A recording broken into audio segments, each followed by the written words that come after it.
Bismillahirrahmanirrahim. Assalamualaikum warahmatullahi wabarakatuh. Bismillah, alhamdulillah, Allahumma sholli ala sayyidina Muhammad. Yang saya hormati Pak Sahab sebagai tuan rumah, bapak-bapak dan ibu-ibu, Bu Dayu juga, dan yang saya muliakan dan yang saya banggakan, semua pengurus di BW Forsa Bali. Bapak Ibu sekalian, perjumpaan kita pada siang hari ini sangat penting. Kenapa saya sebut sangat penting?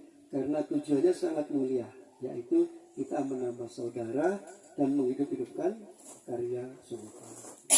Dalam prosesi pembentukan ini Pak, Bu sekalian, terutama untuk saudara-saudara yang dari Karangasem, yang pertama akan saya sampaikan apa itu Forsa, kemudian apa itu anggaran dasar, apa itu anggaran rumah tangga, dan yang lain-lainnya. Jadi kisahnya begini Bapak Ibu sekalian. Dulu sebelum tahun 2010 ya, itu Forsa, para pecinta Rhoma Irama ini banyak sekali Pak. Ada namanya APRI, anak buah Rhoma Irama. Ada Romania, ya, ada SFCI, Suneta Fan Club Indonesia. Jadi pada waktu tahun 2010, ketua umum yang pertama Bapak Haji Surya Aka itu datang ke rumah saya di Denpasar, bahwa beliau ingin mendirikan Forsa dan ingin melibatkan saya. Cuma saya sibuk sekali. Lalu tahun 2013 di rumah Mbak Devi, ya, Teh Devi, putrinya Pak Haji, itu dibentuklah Forsa dengan maksud yang pertama, semua organisasi pecinta Rhoma Irama difusikan, Pak, digabungkan menjadi satu saja, yaitu menjadi Forsa, Fans of Rhoma Insunata. Lalu apa itu fans? Dalam definisi, fans itu adalah seseorang yang mencintai seseorang, ya, dengan tulus, ikhlas, dan ingin menghargai karya orang itu.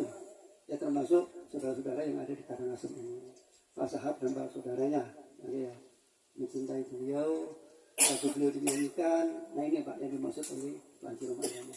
Jadi saya berdiri di sini Pak, ini adalah tangannya beliau, tangannya Rhoma Irama. Beliau itu memberi kuasa pada ketua umum memberi kuasa kepada saya. Dan nanti Pak Sahab akan menjadi kuasa dari saya Pak. Jadi nggak main-main ini Pak Sahab. Ya, jadi Pak Sahab itu adalah tangan kanannya Rhoma Irama Pak, yang ada di Karangasem. Tepuk tangan dulu Pak. Ya. Untuk itu perlu saya sampaikan kepada saudara yang di Karangasem, organisasi ini bentuknya satu Pak, struktural. Artinya di Jakarta sana sebagai Dewan Pimpinan Pusat, pembina utama yaitu Haji Rhoma Irama dan keluarganya itu turun menjadi DPW. Nah di antara DPW Pak, Dewan Pimpinan Wilayah untuk Provinsi Bali, Nusa Tenggara Barat dan Nusa Tenggara Timur, itu kebetulan saya yang jadi Korwil namanya. Jadi nanti di Pulau Jawa ada Korwil sendiri. Jadi saya selain sebagai ketua DPW Bali, saya juga mengetuai 3 provinsi daerah timur. Yang paling dekat Lombok kan Karangasem nih. Pasti nanti kalau saya mau ke Lombok, saya ajak pada insya Allah, biar kenal sama yang di sana. Baik, apa itu ADART Pak? ADART adalah anggaran dasar. Anggaran dasar itu adalah dasar dan tujuan dibentuknya organisasi. Nah, nanti Pak Sahab bisa saya beri ini Pak.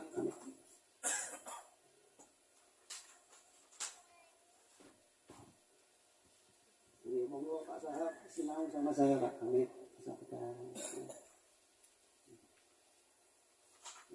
Jadi di sini Pak Sahab yang pertama ya kita harus memahami ADART. Nah di sini ada cuplikan Pak, anggaran dasar.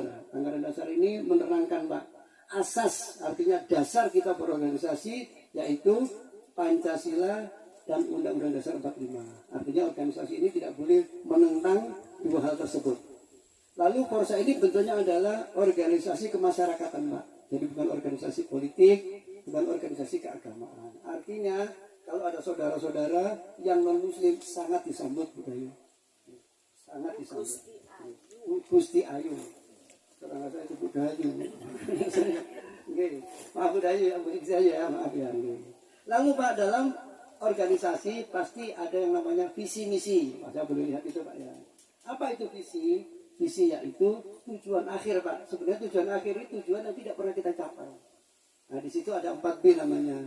Kita ini belajar menjadi orang yang beriman, terus bertakwa, berakhlak mulia, dan berloyalitas sama Haji Roma Irama.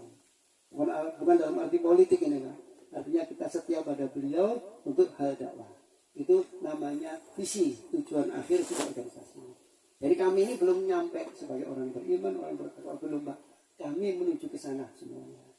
Lalu untuk mewujudkan visi tersebut, kita ada yang namanya misi. Misi itu artinya tugas. Nah, tugasnya Forsa itu kalau disimpulkan cuma 3. 1, Pak Sahab, kita mengikuti perintah beliau, Pak, dalam hal dakwah sosial. Contoh, Pak Sahab, ya, misalnya dakwah keagamaan. Di musola tadi, Pak, ada Maulid Nabi. Nah, nanti kalau teman-teman sini, Pak, sudah punya seragam, hadir, Pak. Lalu foto. Pak, ya, dilaporkan sama Pak Dito, Pak. Pak Dito lapor ke saya kirim ke Jakarta. IPC Forsa Karangasem mengikuti Maulid Nabi. Misalnya pas terawih, Pak, nah, mungkin terawih yang pertama, ngumpul banyak, foto, Pak, laporkan ke Pak Dito. Itu caranya berkegiatan dalam arti dakwah sosial keagamaan. Mudah-mudahan tidak ada bencana, Pak, ya. Seandainya ada, Pak Sahab mau cari dana di pinggir jalan dengan teman-teman, pakai baju Forsa, Pak, lapor Pak Dito, nanti kami bantu, Pak. Jadi itu dalam hal kegiatan dakwah sosial. Kemudian yang kedua dalam rangka pelestarian. Nah, pelestarian di sini, Pak, yang paling penting adalah bagaimana kita kumpul. Kalau ada orang tidak bisa nyanyi, cuma dengerin saja, alhamdulillah, Pak Sahab. Nah, kemudian ada orang yang bisa nyanyi sedikit, alhamdulillah. Ada yang bisa nyanyi kayak Mbak ini tadi, bahasa apa, Pak? Mbak Fatimah, alhamdulillah luar biasa. Adiknya Pak Sahab, bisa ngirim